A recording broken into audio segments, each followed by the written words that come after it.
Welcome to the Emergency Traffic Podcast. Hello and welcome to the Emergency Traffic Podcast, where we talk about firefighter and paramedic line of duty deaths to learn about these tragic events and potentially prevent them from happening in the future. I'm Paul and I'm joined by my co-hosts Doug and Dirk. Hello Doug and Dirk, how's it going today? Hey Paul, it's going good. Between shifts, working a trade tonight, so had a little nap before we recorded here, and excited to be back and doing this again. My family's all visiting my in-laws, so I'm batching it at home by myself. So it's nice to sit here and get another podcast recorded. It'll be batching it, nice. What's happening in sports? Yep. Oilers are still in the game. Well, we clinched the playoff berth, which is good. We're in the hunt for the division lead, which is good. So, nice. By we, I mean the Oilers, who I'm not part of, but I say we. It's getting down to the pay or go home part of the season, I guess. So it's. What about your wife? What about your wife's team? What about her? We don't need to talk about that. I mean, they're on the edge looking in. I think they're going to make it. They have a pretty easy schedule, but I just pretend not to really pay attention to the. I'm a firefighter. I can't like flames. Okay, you know how it goes. Yeah. How about you, Dirk? What's up? Yeah, I'm doing well. Nothing new. I'm still on vacation. Another 2 weeks or so. Just met with a friend here, an exchange from Australia.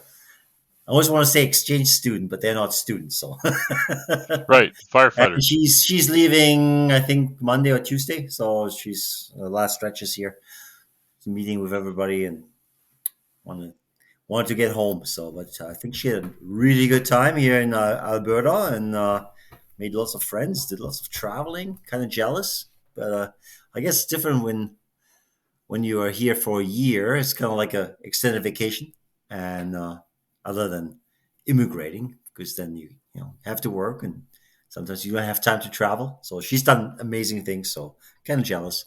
So it's a cool program that we have here for the exchange. So, and other than that, yeah, son is still in Spain, so empty nesters. And since my wife was on spring break, it's kind of like training for retirement. We liked it. We were hanging out together, and then we did stuff separately, and then we went out for dinners, and yeah, it was fun. She was saying she doesn't have to go back on Monday if she would have to. I mean, I can stay home and you can work. Yeah. yeah. And I'm looking forward to hanging out with you guys here and do another recording. So it's going to be awesome. Good. We've got another couple, actually 2 couples we know that are trying to retire, and they're talking about it. Well, you could work or I could work or whatever. They're trying to get just in that phase of the people we know, I guess. So yeah, I think my wife's ready for me to go away, go back to work or something, get out of the house. But it's cool. There's some fire departments looking for chiefs. Oh man, there is a lot of fire departments looking for chiefs and deputy chiefs and stuff. It is crazy how many. It's going to be hard to get good people, I think, because there's so many openings. Are they retiring? Dust off the old resume. Getting bit of everything, I think. Some are retiring and some are being forced to retire. But yeah, no, a lot of them are retiring. It's that age, right? It's that time. So a lot of people are, and other services are expanding. Like I think Leduc County is hiring full-time staff. Oh yeah, I saw that they're looking for firefighters and chiefs and all this. Yeah, stuff. Platoon chiefs, captains, the whole deal, right? Because they're trying to expand. They tried a few years ago, but didn't work out. So they're doing that again. So there's other agencies like that. I think the same in Olds or in Innisfail, where they're adding some full-time positions. So. That's probably more something like for a table talk here, but I'm wondering, and I always wonder, even in the States, when I see the departments posting for lateral transfer and stuff like that, like if you're looking for a fire captain or a chief, why wouldn't you take them out of your own ranks? That's something I don't quite understand. But we're coming from a seniority system here. Everything is just that good old conveyor belt, right? It's falling to the top and moving up. But they might have to post it just as a technicality too, right? And they might already know who they're going to take, but they have to. And maybe different skill sets. A lot of part-time on-call fire departments, their guys don't want to apply. They have a better job or a business that they own, and so the opportunity isn't there. Maybe. Okay, good point. Cool. Well, I'm still reading that Krupp book. I'm on page like 7, 8, 900 or somewhere in there. Should have gotten the audiobook. Well, Yeah, exactly. Yeah. It's good. It's good. And what else? Been playing SnowRunner. I found another friend, similar age, retired guy or semi-retired guy. So we played for a few hours yesterday. That was fun. I haven't played a lot of two-player versions online with the PS4, so that was kind of cool. All right. What are we talking about this week, Doug? All right, this week's incident, April 4th, 2008. Colerain Township Fire and EMS Captain Robin Boxterman and firefighter Brian Shiria, I hope I'm saying that right, I'm not sure, Kura, were fatally injured when a catastrophic structural failure occurred and a section of the first floor collapsed, trapping them in the basement of a burning single-family residence. The collapse occurred only 14 minutes after the first firefighters arrived on scene and had initiated an interior attack on the fire. I saw a thing online that we got to stop calling things single-family dwellings because lots of them are a 2,000 square foot house, but that doesn't mean there's only one family inside. Something to keep in mind when you're thinking, right? Anyways, the fire department, Colerain Township, is primarily a suburban and rural community covering 45 square miles in northwestern Hamilton County, about 15 miles north of Cincinnati in Ohio. The population is about 61,000 residents. The township was protected by the Colerain Township Fire and EMS Department, utilizing a combination system of staffing operating under the direction of the fire chief, employing 56 career and 120 part-time uniformed personnel, 2 career civilian personnel. The fire chief, deputy fire chief, 2 assistant fire chiefs, 3 battalion fire chiefs, and 5 division chiefs are responsible for administrative and command functions. Line officer positions are comprised of several captains and 2 lieutenants.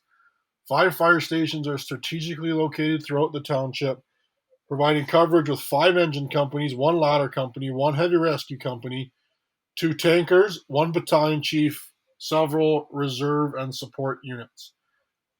Makes me laugh when 61,000 people is a township when you live in a city of 13,000 people. Ohio is more densely populated, I think, than Alberta. Yeah, for sure. Well, and where my aunt lives in Ontario is a town of 200,000. Right. I'm like, well, that'd be the third biggest city in Alberta. Training and experience. Captain Robin Boxterman had 17 years career firefighting experience, had completed firefighter 1 and 2, multiple levels of EMT training, hazmat operations, fire safety inspector, fire instructor, and numerous public safety courses. Firefighter Brian Shura had 4 years of reserve firefighting experience, completed firefighter 1 and 2 in basic EMT, hazmat operations, incident safety officer, leadership 1, introductory and level 200 incident command system. Yay, Paul. Introduction to the National Incident Management System, or NIMS, and various other administrative and technical courses. The structure involved in the incident was a 2-story single-family home of approximately 2,050 square feet, built in 1991. The home was of traditional wood framing with a brick veneer. Vinyl siding covered the second floor Bravo, Charlie, and Delta sidewalls and the gables.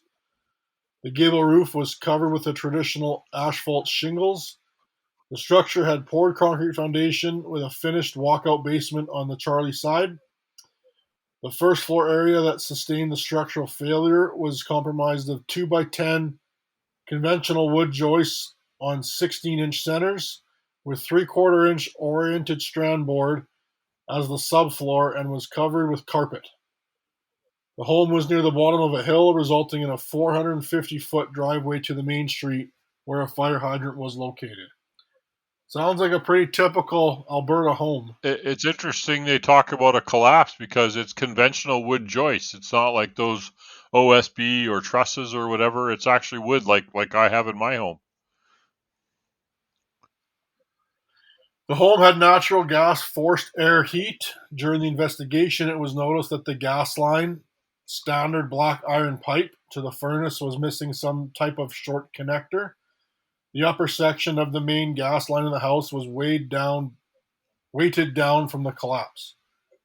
When the pipe was at its original height, a 2-inch connector was missing. The pipe threads on both remaining ends of the pipe were relatively clean. If the missing connector was made of a flammable material, it would have been completely destroyed during the fire. Unfortunately, there was not enough information to speculate what type of connector was missing. There's some sort of training thing that just came out, or notice to firefighters in the States, and I think NISC or somebody's putting out a training, something they call CSST, corrugated steel structural tubing or something, and apparently it's failing and firefighters are being injured. I just saw something on a feed a week ago, and I'd never heard of this CSST before. I wonder if this is something to do with that, but we'll never know. Yeah. Your guess is as good as mine. It's the first I've heard of it. Yeah. The weather the morning of the incident was overcast with light rain, a temperature of 58 degrees Fahrenheit. The winds were out of the south-southwest at 9 miles per hour, with gusts up to 17 miles per hour. The winds did not seem to significantly impact fire growth. That'll be the next one we do. The winds are going to impact that one. We've got one, the next script. Okay. So the incident was at 6:11 in the morning. Automatic fire alarm for the residence located at 5708 Squirrel's Nest Lane was transmitted to the fire department. While en route, 9 minutes later, dispatch upgraded the alarm to a working structure fire. 6:23 hours, engine 102 was the first to arrive on scene, so that's not bad. 12 minutes. I mean, in a rural area, it's not great for the city, but let's see. With Captain Brocksterman, an engine operator, firefighter Shira, and another firefighter, firefighter 1. After some confusion and driving past the driveway, engine 102 then laid a 5-inch supply line down the 450-foot driveway. The engine operator was met by the homeowner stating that the fire was in the basement, that everyone was out. The engine operator relayed the information to the captain. Additionally, the excited homeowner directed Captain Brocksterman to the front door, indicating where the basement stairway was located. So there's a note on this one. The actions of the homeowner may have distracted the first arriving crew from doing a proper size up. That's a little side note here. So, okay. A 1 3/4 hose line was stretched to the front door with moderate smoke showing in the doorway. At 6:25, engine 109 arrived on scene and established 102's water supply at the hydrant on the main road. So they'd already laid the hose in, and the other engine was going to pump to them, which is awesome. Not bringing the tenders or anything down the 450-foot driveway. At 6:26, ladder 25 and Battalion Chief D25 arrived on scene, staged in the driveway.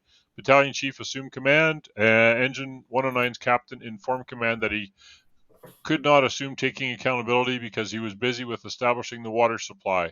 Ladder 25 was assigned search and prepared their crew to enter the structure behind engine 102's interior crew. So they're doing sort of traditional engine truck tactics here by the sounds of it.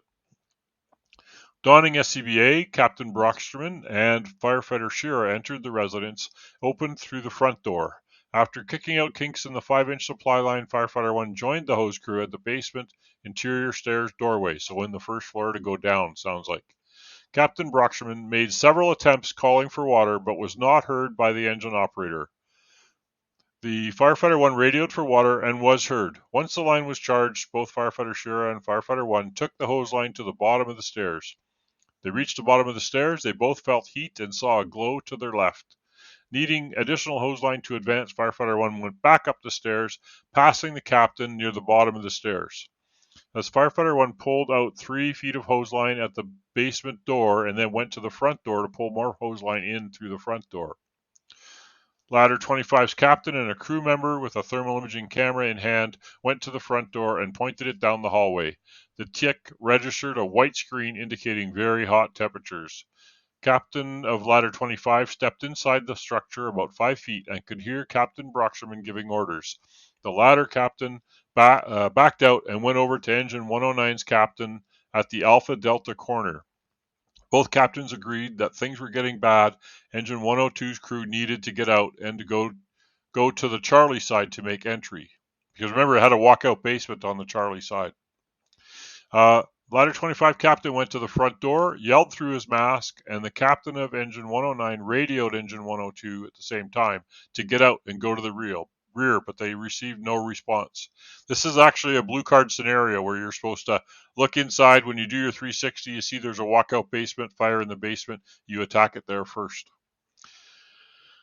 Both captains agreed that things were getting bad. No, I did that already. At 6:27 hours, Division Chief 1 arrived on scene, and he met up with Engine 109 and Ladder 25 crew members who were stretching the an inch and three-quarter hand line down the Delta side of the house to the rear, to the Charlie. On Charlie side, Division Chief 1 reported fire through the basement and first floor windows, melting the siding and traveling in a V shape to the top floor. The Engine 109 crew knocked down the exterior fire in an attempt to keep the fire out of the top floor and the attic. At this time, the fire in the basement was heavy, and Command asked Division Chief 1 if they had a verbal or visual contact with the interior crew. Division Chief 1 replied that they had neither form of contact. At 6:30 hours, so this is only, 6-7 minutes in? They arrived at 6:23, I think, 6:25. 6:30 hours, Engine 25 arrives on scene, was assigned as rapid intervention. Engine 25 crew gathered their gear and tools and staged at the Alpha Delta corner of the structure. After pulling out 10 more feet of hose line, Firefighter 1 reapproached the basement stairway and saw Captain Broxterman at the stairway door trying to use her radio. Firefighter 1 heard Broxterman calling Mayday 3 times, but getting a busy tone. Then she told him to get out.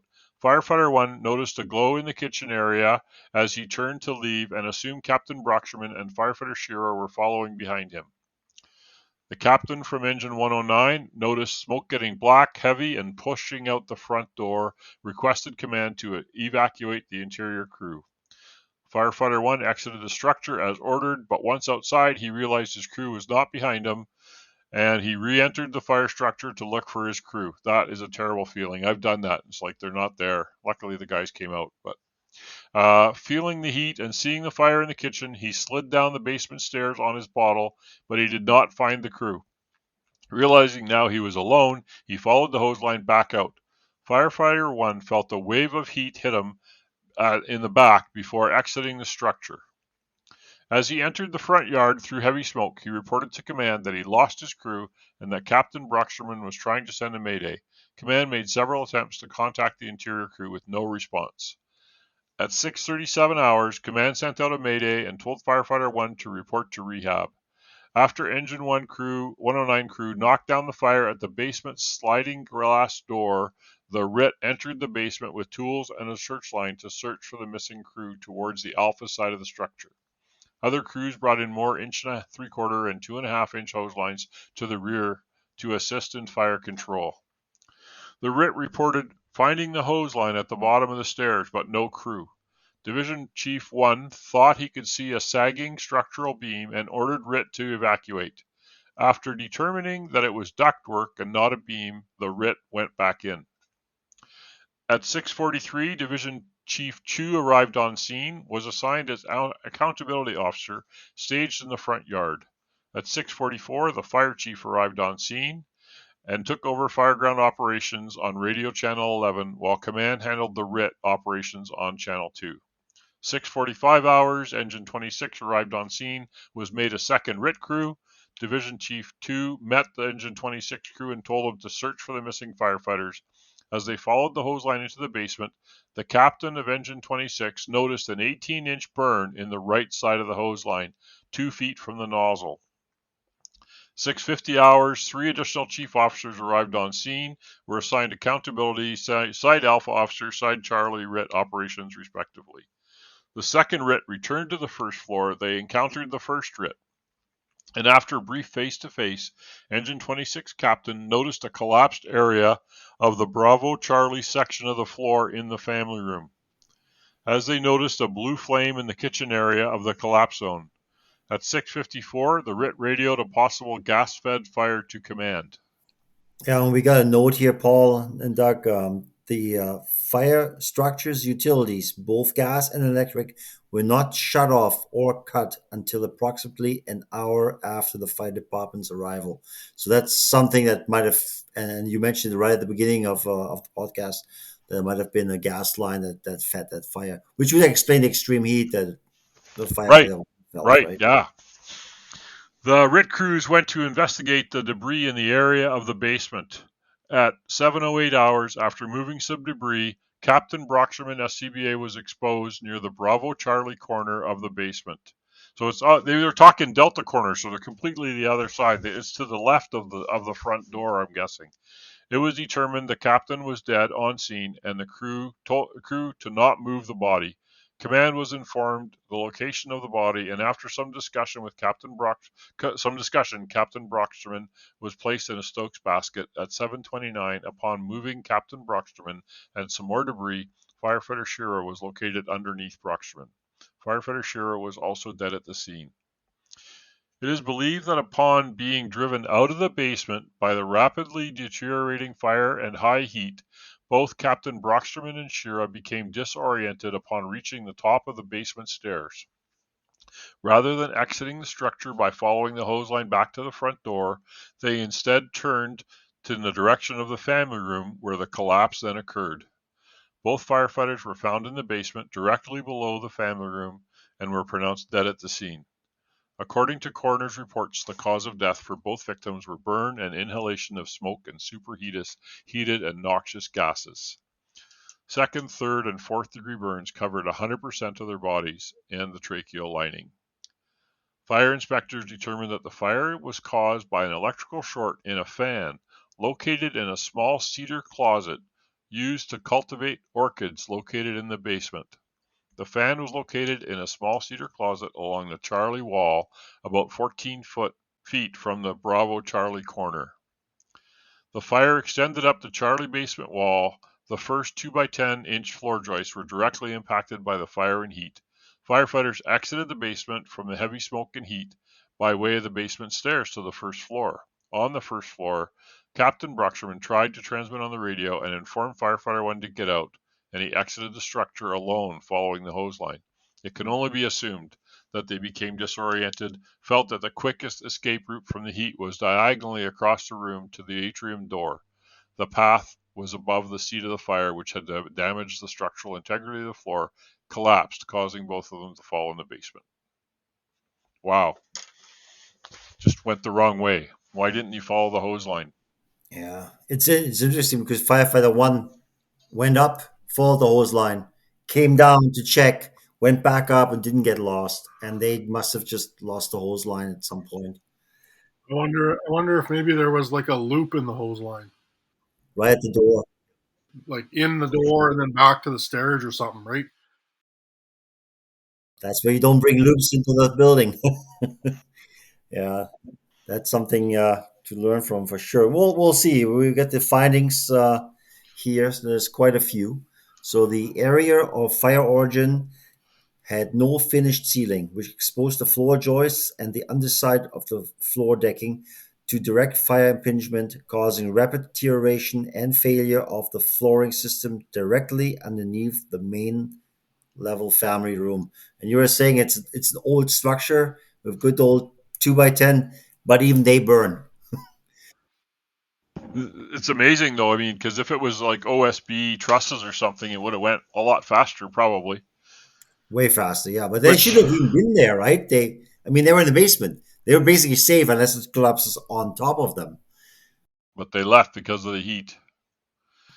Recommendations to that finding were that fire departments should ensure firefighters and incident commanders are aware that unprotected floor and ceiling joist systems, no matter what the type, may fail at a faster rate when exposed to direct fire impingement.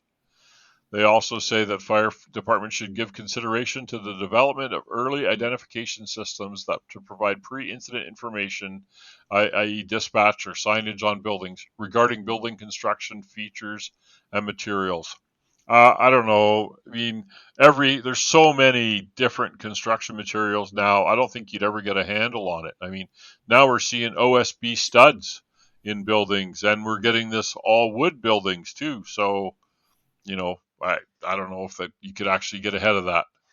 I mean, I was trying to do in Fort Saskatchewan, if they had solar panels or batteries in the building, I was trying to put it on active 911 so it would show up on the screen. But even then, you couldn't handle that now anymore. There's so many.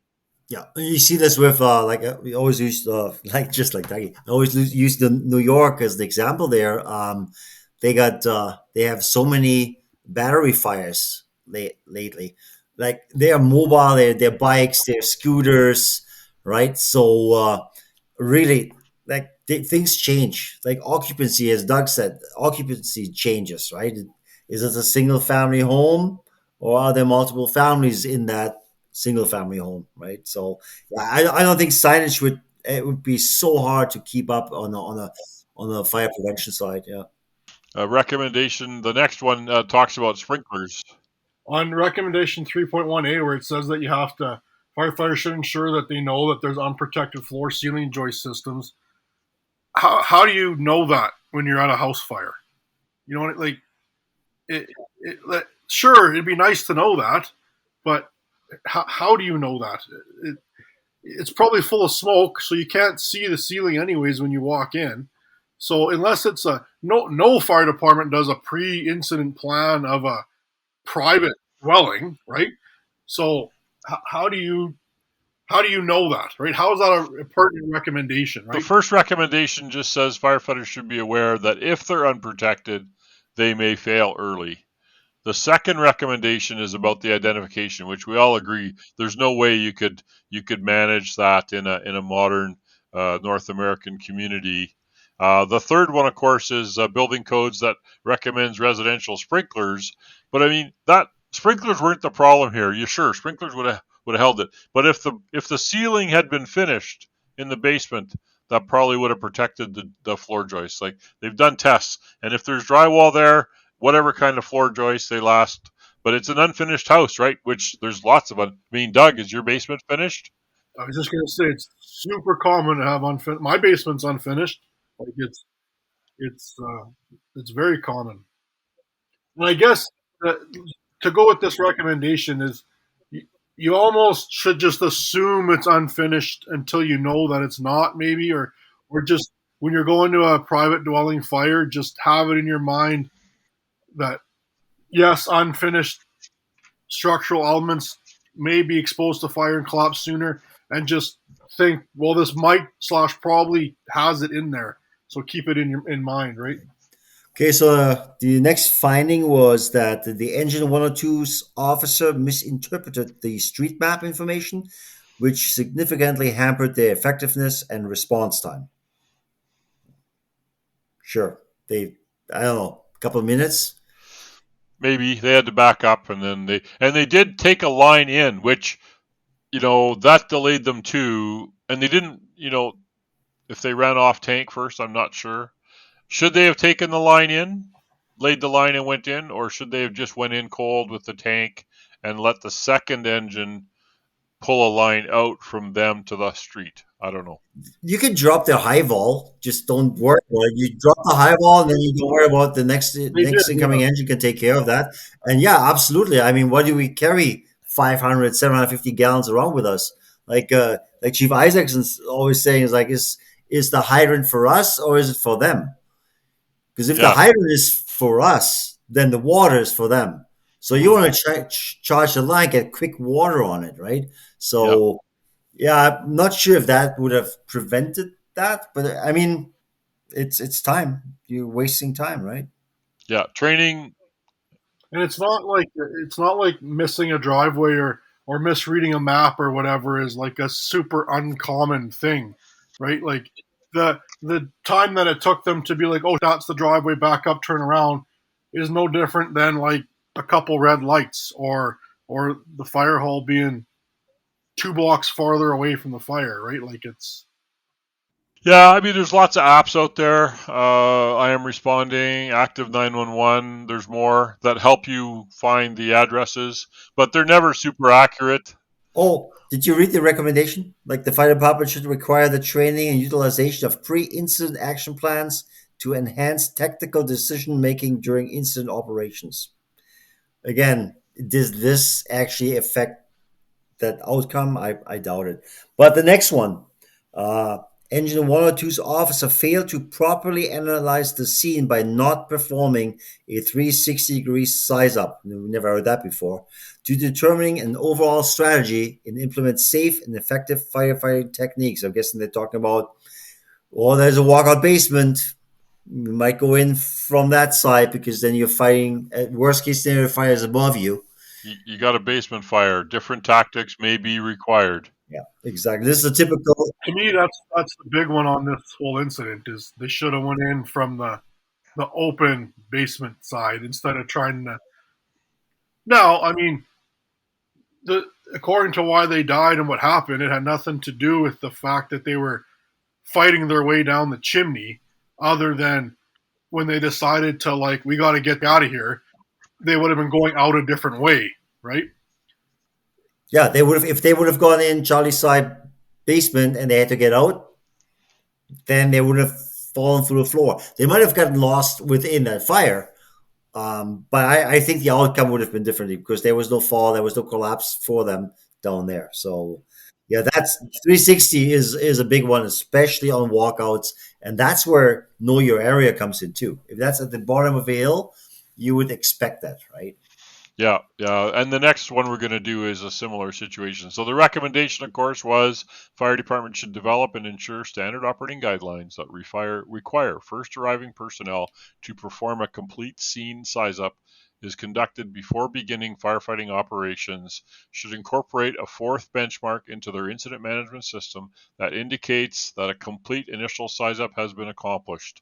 And I know the blue card guys always teach a follow up report. After the initial IRR, we've got a 1-story house with a working fire somewhere. We're not sure where. Right now, we're going to go in the alpha side. Then after the 360, they do a follow-up report and go, no, change in tactics. Bring the hose line to the rear. We're going to go in because it's got a walkout basement. So that's just something that that like Doug said, this is the key here.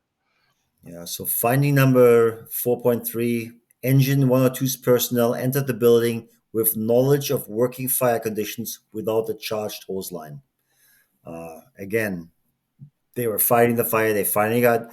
You can argue, yes, they went in without the charged hose line. Did that cause the floor collapse and them getting lost? I don't think it had a big It's influence on that. interesting that the charged hose line they had. Well, eventually they had it. So was it not charged to the point they could not control that fire? It got too hot, and then they started to exit. Was it flowing? I think it was flowing. I don't know if it was flowing. It didn't really say.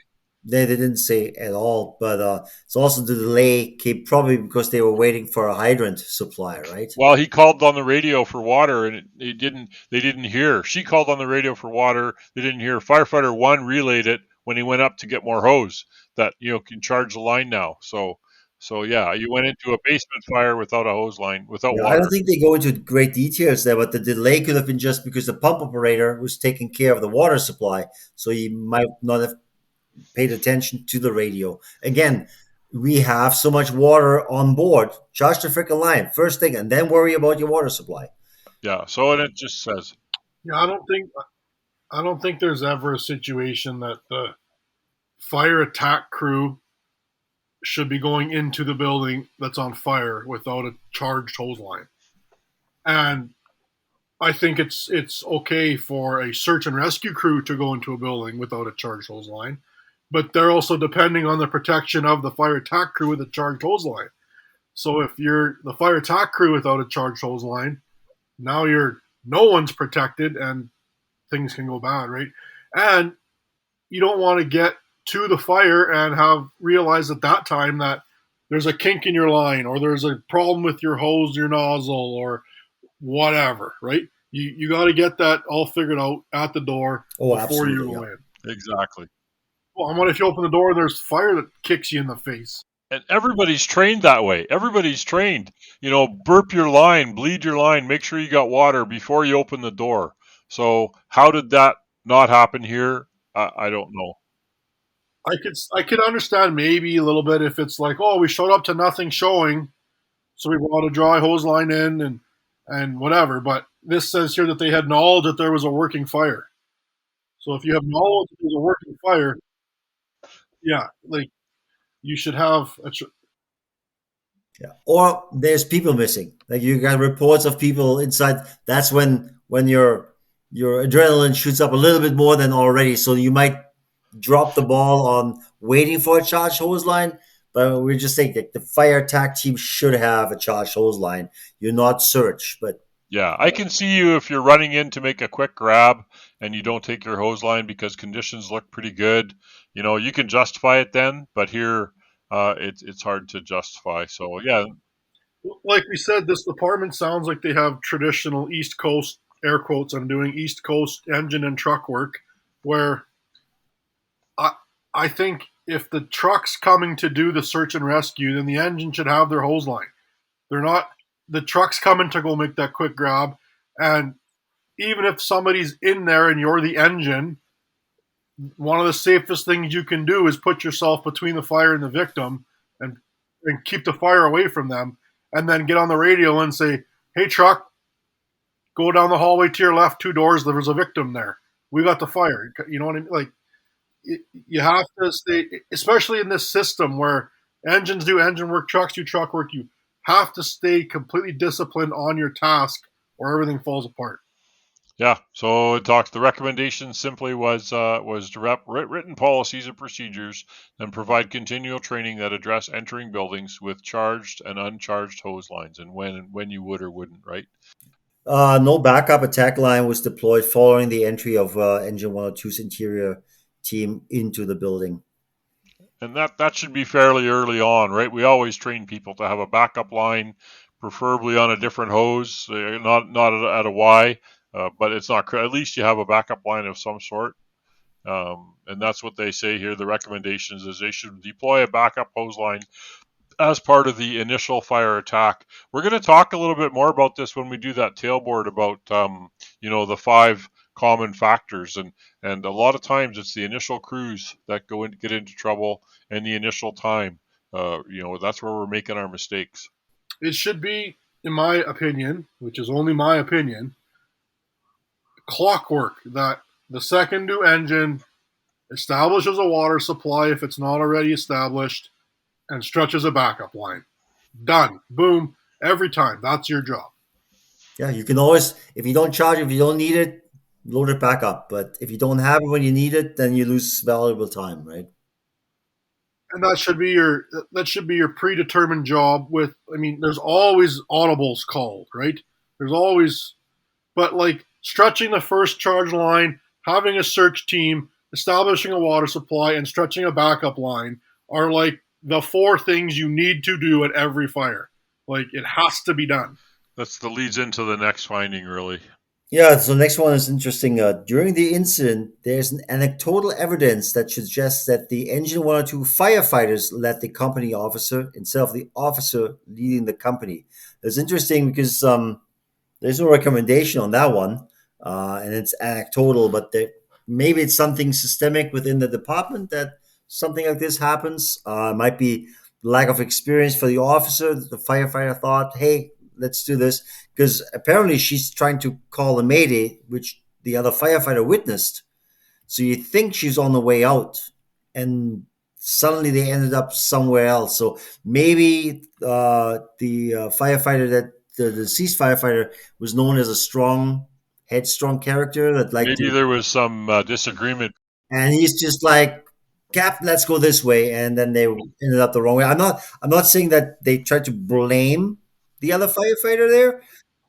Yeah, so there's no recommendation on finding number 4.5.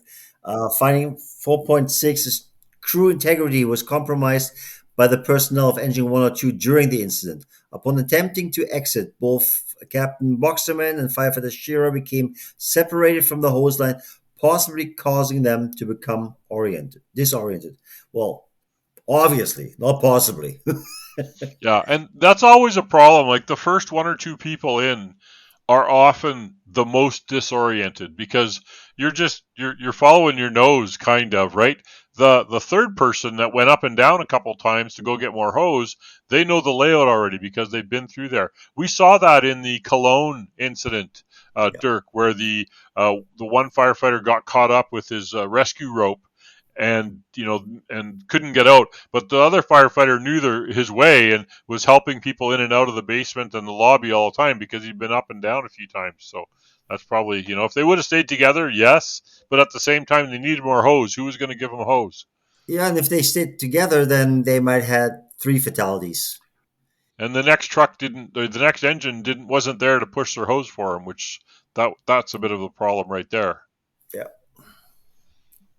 Stay in contact with the hose line was the recommendation at times of reduced visibility. Properly following the hose line should lead them back to the point of entry of the building, which is true. Now, they did find about a foot of hose that was gone, but that assumedly happened later. The other recommendation, you say talk about freelancing, because I think firefighter 1 that did not get killed, that wasn't freelancing. He went forth and back to get more hose. That's his job as the heel or backup or whatever Yeah. you want to call it. So I wouldn't really call it freelancing. And this, I think, in this context here, I think they're just talking about in general. You want to keep the crew together, but together means on one hose line, right? So as long as you can see each other, hear each other, communicate to each other, that's still you're still keeping crew integrity. Which, Right. and I'm a big proponent of crew integrity. That used to drive me nuts because we used to mix guys up all the time, and you never knew who was who. And that's why I bought those SCBA accountability, like the tags on the B8 that said which truck it came off of or which engine. And down in the States, a lot of places use the helmet magnets so they could tell who's who and make sure the crews are together. So I agree. Yeah. So the next finding was the ladder company did not effectively engage in assigned duties as outlined in department guidelines. Yeah, fire responsible. They should be responsible for controlling building utilities. During an emergency incident, must be thoroughly trained to rapidly identify the type of utility service, the points of entry, control mechanisms, etc., switches, valves, and the proper function of control mechanisms. So that's something very American though, because we've been talking about this assigned uh, function by truck. So if you are on a ladder truck, you're a truckie and utilities are one of your jobs. But we all know the departments where everybody's jack of all trades and there's fire going. Everybody wants to fight the fire in the first place. So if they had an assigned ladder company, I could see that they didn't do their assigned job if that was the case. But if everybody does everything, then that's something that might be missed, and that's where a safety officer comes in, right? That Doug, that's and then Paul, that's what you guys like, safety officers, right? Early in the incident, but these guys are important. That's something that should be the first thing on your mind: power and gas. Shut it off, right? Absolutely, especially the gas and the power, because the risk of electrocution and the gas, of course, if something's broken, it's gonna feed the fire, right? Which is probably what happened, which is why the floor joists went. Why that piece is missing is interesting, but so it says here the recommendations, of course. Another one was fire departments to ensure that incident commanders are provided periodic progress reports from firefighters and officers. So apparently they weren't getting that. They didn't get, hey, utilities are off, or this is where we are. We're in the basement. We've gone. So there's a radio issue here because the officer did try to call and couldn't get through. Fire departments ensure firefighters understand the influence of positive pressure ventilation on fire behavior and effectively apply ventilation tactics. So I'm not sure where that comes from here. I may have skipped a recommendation or two as I was going through the high points when I wrote the script. Yeah, it wasn't positive pressure or ventilation wasn't mentioned at all. But by reading this, maybe they set up a positive pressure fan. Or they opened the door in the basement. Oh, they That open would the door in the also. basement, but they're talking about positive pressure. So yeah, again, I'm not a fan of the fan. I'll tell you that much. At least not for ventilation, initial fire control and ventilation. I think before you do the secondary search, sure, if you have the fire under control, fire up the fan. But all you gain is a couple minutes that you save in waiting till the smoke clears. If you just do natural ventilation and you do it smartly and your intake is bigger, the exhaust is bigger than the intake, then you shouldn't need a fan. And I'm looking at New York, for example. You'll never see a fan at a single family residence, not even at the walk ups that they have. I think they only use the fans for high rise. So, and that's the department that fights a lot of fires, and they never got onto this PPV or PPA stuff. So, So yeah. this the next finding is telling a bit more of a story here. Okay, so the department had no comprehensive information regarding firefighting tactics in the format of standing operating guidelines, especially specific to building fire incidents in below grade or basement areas. So they had nothing written for your house fire. Because I'm sort of reading between the lines here as I'm listening is a leadership issue. They didn't take a charged hose line. The captain wasn't leading the crew. The truck company didn't do the truck company job. So to me, that's leadership more than anything, right? They didn't know what was expected of them, even if they had the training. So does it say they don't have an SOG for basement fires and below grade fires, or are they saying that they didn't teach their firefighters these tactics? Like It says they didn't have SOGs, no comprehensive information regarding tactics, SOGs, in the form of especially yeah, for yeah, you're right. below grade or basement fires. And the recommendation is they should develop and utilize SOGs that will direct fire department personnel before, during, and after an incident to provide effective and consistent fireground operations while ensuring firefighter safety. So yeah, that's exactly what they're saying. I'm a big fan of SOPs, or in that case SOGs. They still give you some wiggle room, right? But if you want to change anything in your department and you have nothing written down, it will take forever till changes occur. Yep. If I have something written down, I can read through it and have a decide. We're talking about ventilation in the last 10 years, that basically anti-ventilation is more important than the initial ventilation. Um, if you don't have it written down, it will be so hard to change that mindset of, hey, we gotta get ventilation. We gotta get ventilation, right? So if it's not written down, it's tough to change things, right? So finding number five, the instant commander situation awareness contributed directly to the quick identification of potential problems on the fireground. His repeated unanswered calls for an update from Engine 102's team and other teams that may have come into contact with 102 led him to recognize a critical situation and subsequent activation of the RIT.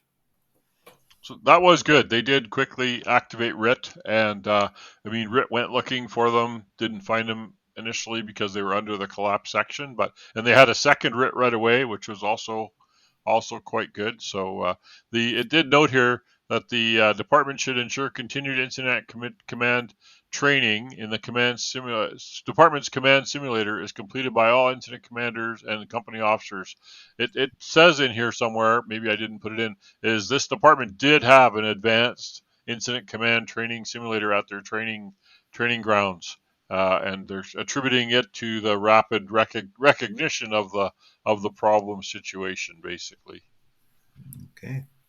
Finding number five, Engine 102 team advanced an uncharged hose line into the building with obvious signs of a working fire. I think we already covered that a little bit, but the recommendation sounds a little bit different here. Yeah, and team building exercise training, fire hack, fire hose line advancement. Yeah. And to ensure high performance teams. So that's kind of like that's what you want to see in the department, that they are striving to get better. Means constantly drilling on things and really. Well, and it says like fire departments should promote regular and consistent team assignments. To me, that's promoting the like engines do engine work and trucks do truck work. to ensure your high performance. So you consistently are getting the same tasks and become masters of them. And this is a very large combination department that has 56 full-time and 160 or something part-time on-call firefighters. So sometimes that can be extremely difficult to manage, to ensure camaraderie and a team spirit, and also just to get people working together can be difficult. Some people you don't see for a while before they come to practice, and the other people you see all the time. These all lead to these risky situations such as this one. A little crazy to me that a town of 60,000 people still utilizes part-time or whatever, paid on call people instead of, I mean, we have cities in Alberta that are half the size of that are 100% full-time, right? And this, just to build on Doug's comment here about the specialized teams or the assigned tasks. If you don't have the engine company, the ladder company, back to SOPs and SOGs, then it should be defined. The first arriving, second arriving crew has to do these things, right? All the check boxes, like the famous what's that system called? Paul, something, blue blue card, something. But you got those check boxes. standard actions, standard results. So if you don't have these assigned tasks and train on it, then you have to train the people in following the SOPs and SOGs that outline this is what you have to do when this happens, right? It's why Phoenix and many of these other departments developed these systems, is because they needed standardized input, standardized information, standardized outcomes to try to bring the level of performance up to avoid these injuries, right? Okay, finding number 5.3. Engine 102's firefighter number 2 did not correlate the rapidly changing environment with the events on the fireground to determine the location of remaining members of his interior team. Fire department should train command and firefighting personnel on procedures that involve mayday situations, also on the proper actions to be taken following the receipt of a mayday. So they're saying that firefighter that noticed that the captain was trying to call a mayday didn't hear it on the radio. He should have called a mayday right there, right? Yep. And I think that's where the freelancing comes in again, because he went back in and went into the basement. Yep. Even though he lost his crew and couldn't find it. Right. So, yeah, he could have just as likely been injured as well. Exactly. Or what they expect, or we would expect from everybody else. Right. If I don't see my crew, I call a mayday. Right. And if they're in the front, at the front lawn already outside, then they let everybody know, hey, we are outside already, so that guy can come out.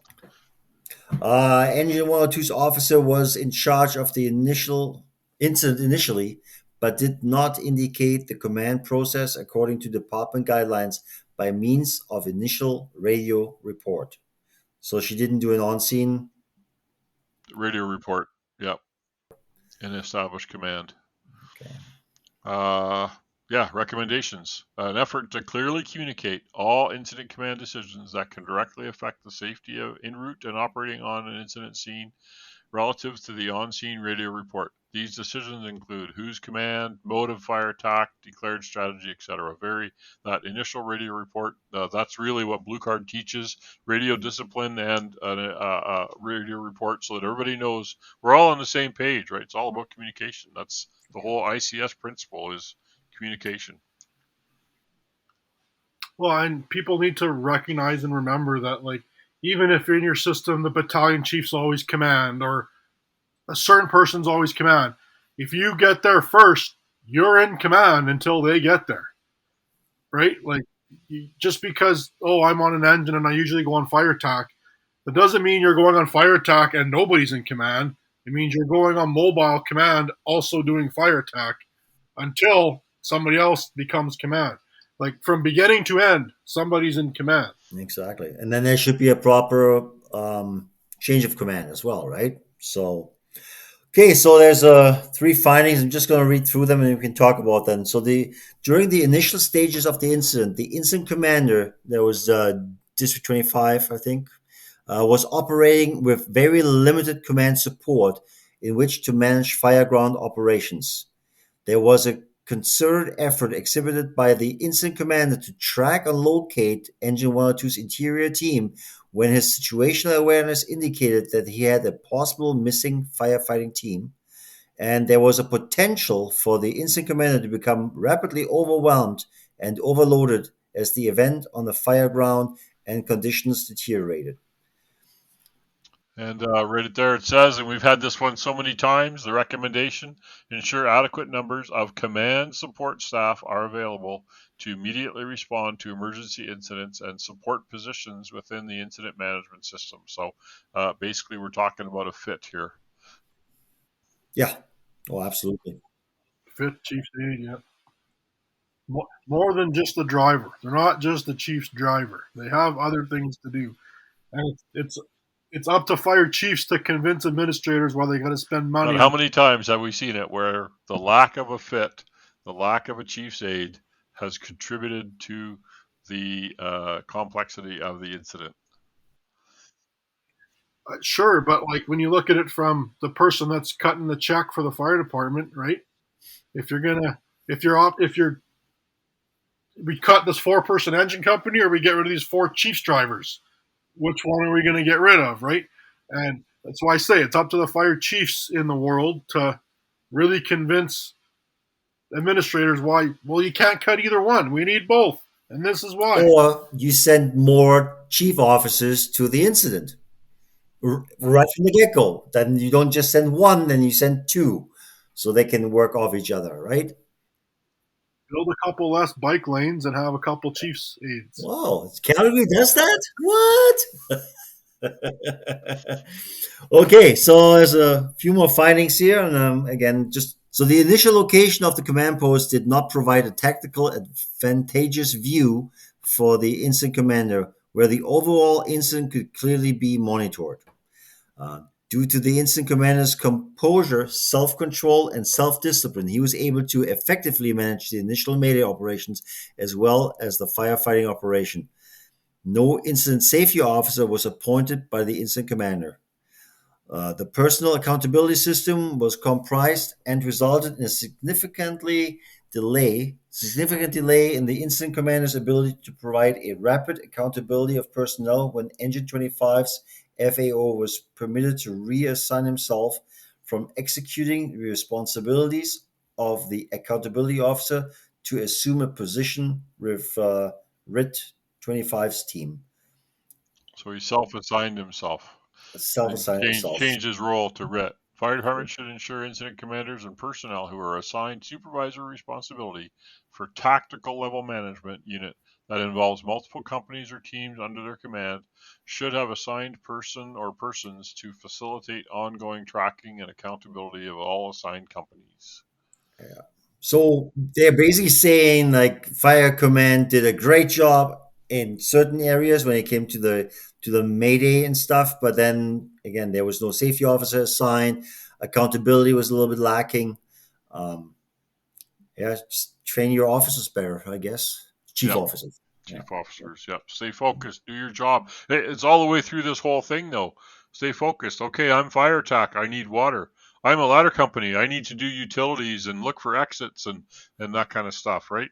Personal accountability reports were significantly delayed as a result of the delayed establishment of the personal accountability system during the initial stages of the incident.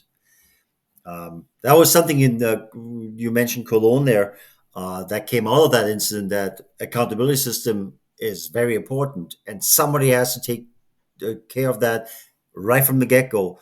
In Germany now, it's a driver that keeps track of the crew that goes in, and then there's an officer assigned that goes around and collects these boards. Right, so now you got all the pressures, all the names, all this stuff, and I'm a big fan of having somebody in charge, at least on the outside, to track the crews that are interior, especially when it comes to air. Like for me, air is the biggest thing, and then you need somebody on the outside. Just leaving that responsibility to the officer, making sure they got enough air. We said this before. Like if you're a humping hose, it's high heat, high stress.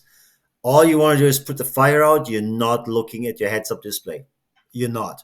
Somebody on the outside has to cue you after 5 minutes, 10 minutes, whatever the interval you decide on, that say, hey, fire tag 1, what's your lowest pressure? That's all you need, right? And I don't think a chief officer that's initially in command should be taking care of that. That would be an 8.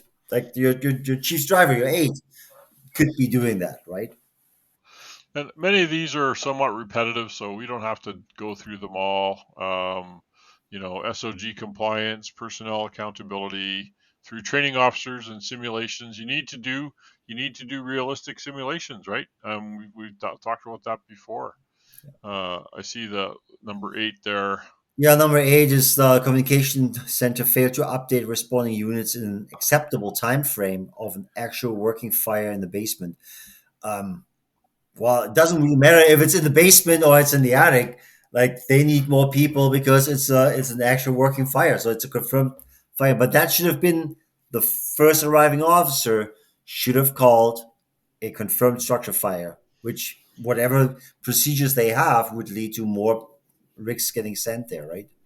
Yeah, it sounds to me like they didn't. The dispatch center, due to lack of training, it says didn't inform other units that we had a working fire in the basement, in particular, and it just talks about having adequate training for communications people, which I think the last report we did was the same thing. The building collapse, same thing. Communication didn't have adequate training. Or was it since it was Baltimore? They talked about integrating firefighters into communications for training purposes. Finding number 8, the fire apparatus operator, FAO, of engine 102 did not hear radio transmissions from the interior team and therefore did not take immediate actions when the requests to charge the attack line were transmitted. And they talk in the recommendations about they talked about recommendations of the headsets for the pump operators because they couldn't hear the background noise, from the pump operator. Although, I mean, the pump operator knows if these guys are going in on a line, you're just waiting. That's your number one task, is waiting for that, open that valve. When are you ready to open that valve? And usually you should be able to see them because they're at the front door.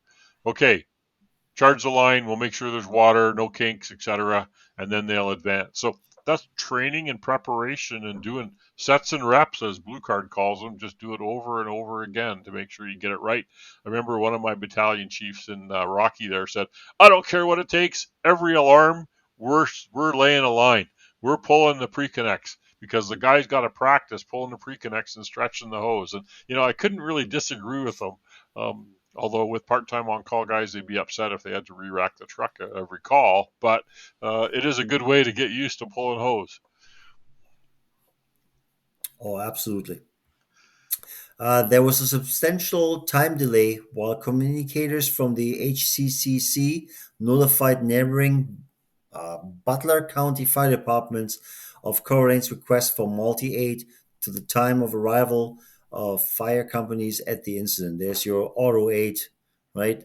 Yeah, auto aid. In this case, mutual aid, but they didn't call them. They delayed it. Well, Butler County and Hamilton County's incompatible radio communications equipment hampered responders' ability to communicate with each other directly by means of radio. That's a big one. And that's a big step that's happening in Alberta here, at least with the AFRAX radio system, is that many departments can, if they want to, change to a common radio channel, which is good. And I know your department and others in the area, they all have, some of them have each other's channels or they're in their radios. So that's good. Those kinds of recommendations in my mind are a tough one because, like, where do you stop?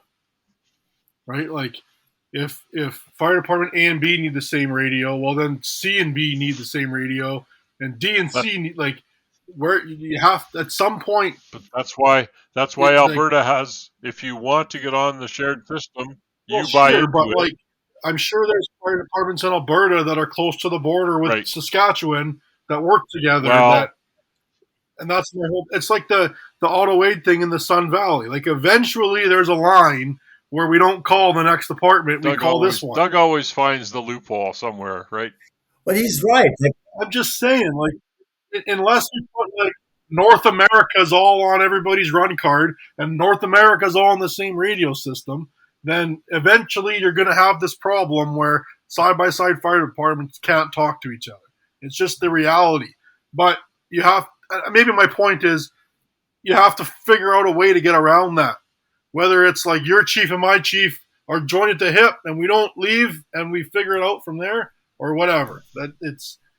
oh, just imagine you're in the German fire department and you're right on the border to France and you don't speak French. And here's the French fire department coming for a mutual aid, and yeah, we got the same radios, but we can't talk to each other. Can't Right? understand each other. Yeah. Yeah. Another finding here: during Mayday operations, the HCCC distracted the incident commander to advise of another pending dispatch within Colerain Township, rather than dispatching subsequent units as indicated on predetermined run assignment cards. That's sort of like, hey, command, I got another call. What do you want me to do with it? Well, obviously I'm busy, so that goes back to that dispatcher training one. This guy's got a mayday going on, and do you want to respond to this call? And that's typical smaller rural department kind of thinking, in my opinion. We used to get that all the time. Hey, I got another call. What do you want me to do? And we drop everything. Yeah. Or we can't bring this truck to the call we have because there might be another one. Yeah, well, we never heard that before. That's what the next fire department's for. That's why you have mutual aid. Or you have enough trucks, so that's not a problem. Till you had a third or fourth alarm. Well, I think we beat this one up to death enough. It's good review.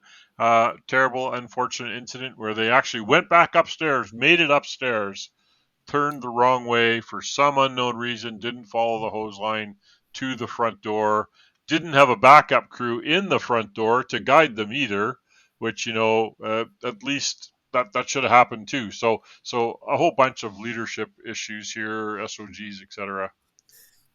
There's one thing I just noticed, and I just have to say something, just in case our friend Andy Stans ever listens to this.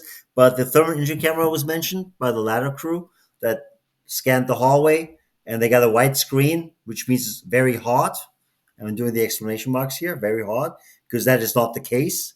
If it's very hot, you will see red. You don't see white.